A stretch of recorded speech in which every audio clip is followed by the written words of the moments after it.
ಮುಂಡಗೋಡ ತಾಲೂಕಿನ ಉನಗುಂದ ಗ್ರಾಮದ 17 ಎಕರೆ ವಿಸ್ತೀರ್ಣವಾದ ದೊಡ್ಡ ಕೆರೆ ಅಭಿವೃದ್ಧಿ ಹಾಗೂ ಒತ್ತುವರಿ ತೆರವಿಗೆ ಆಗ್ರಹಿಸಿ ವಿಜಯ ನ್ಯೂಸ್ 24x7 ಪ್ರಸಾರ ಮಾಡಿದ್ದ ವಿಶೇಷ ವರದಿಗೆ ತಕ್ಷಣ ಸ್ಪಂದನೆ ಸಿಕ್ಕಿದೆ.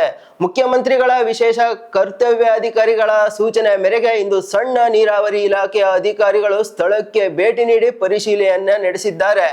ಉನಗುಂದ ಗ್ರಾಮದ ದೊಡ್ಡ ಕೆರೆಯ ದುಸ್ಥಿತಿ ಹಾಗೂ ಸಣ್ಣ ನೀರಾವರಿ ಇಲಾಖೆಯ ನಿರ್ಲಕ್ಷ್ಯದ ಕುರಿತು ವಿಜಯ ನ್ಯೂಸ್ 24x7 ಪ್ರಸಾರ ಮಾಡಿದ್ದಂತಹ ವರದಿಗೆ ಸಿಎಂ ಕಚೇರಿ ಸ್ಪಂದಿಸಿದೆ. ಅಗತ್ಯ ಕ್ರಮ ಕೈಗೊಂಡು ಅನುಕೂಲನ ವರದಿ ಸಲ್ಲಿಸುವಂತೆ ಸಣ್ಣ ನೀರಾವರಿ ಇಲಾಖೆಗೆ ನಿರ್ದೇಶನ ನೀಡಿತ್ತು. ಸ್ಥಳ ಪರಿಶೀಲನೆ ನಡೆಸಿ ಅಧಿಕಾರಿಗಳು ಸಿಎಂ ಕಚೇರಿಯ ಆದೇಶದ ಬೆನ್ನಲ್ಲೇ ಸಣ್ಣ ನೀರಾವರಿ ಇಲಾಖೆಯ ಎ ವೀರೇಶ್ ಇಟಗಿ ಹಾಗೂ ಸಿಬ್ಬಂದಿಗಳು ಕೆರೆಗೆ ಭೇಟಿ ನೀಡಿ ಪರಿಶೀಲನೆಯನ್ನ ನಡೆಸಿದ್ದಾರೆ. ಈ ವೇಳೆ ಕೆರೆಯ ಮುರಿದು ಬಿದ್ದು ಹೋದ ಗೇಟ್ ಹ್ಯಾಂಡಲ್ ಹಾಗೂ ಏರಿಯಲ್ಲಿ ನೀರು ಸೋರಿಕೆಯಾಗುತ್ತಿರುವುದನ್ನು ಅಧಿಕಾರಿಗಳು ಗಮನಿಸಿದರು. ಅಧಿಕಾರಿಗಳ ಎದುರು ರೈತರು ಆಕ್ರೋಶವನ್ನ ವ್ಯಕ್ತಪಡಿಸಿದ್ದಾರೆ. ಪರಿಶೀಲನೆಯ ವೇಳೆ ಸ್ಥಳದಲ್ಲಿದ್ದಂತಹ ನೇತಾಜಿ ಕೆರೆ ಬಳಕೆದಾರರ ಸಂಘದ ಪದಾಧಿಕಾರಿಗಳು ಹಾಗೂ ರೈತರು ಅಧಿಕಾರಿಗಳ ಮುಂದೆ ಸಾಲು ಸಾಲು ದೂರುಗಳನ್ನ ಇಟ್ಟರು.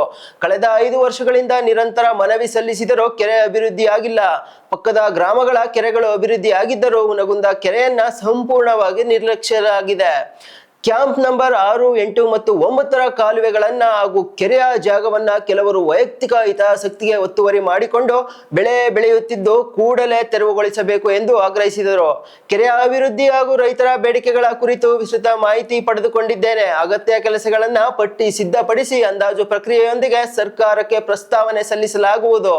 ಅನುದಾನ ಬಿಡುಗಡೆಯಾದ ತಕ್ಷಣ ಕಾಮಗಾರಿ ಆರಂಭಿಸಲಾಗುವುದು ಎಂದು ವೀರೇಶ್ ಇಟಗಿ ಎ ಅವರು ಮಾತನಾಡಿದ್ದಾರೆ.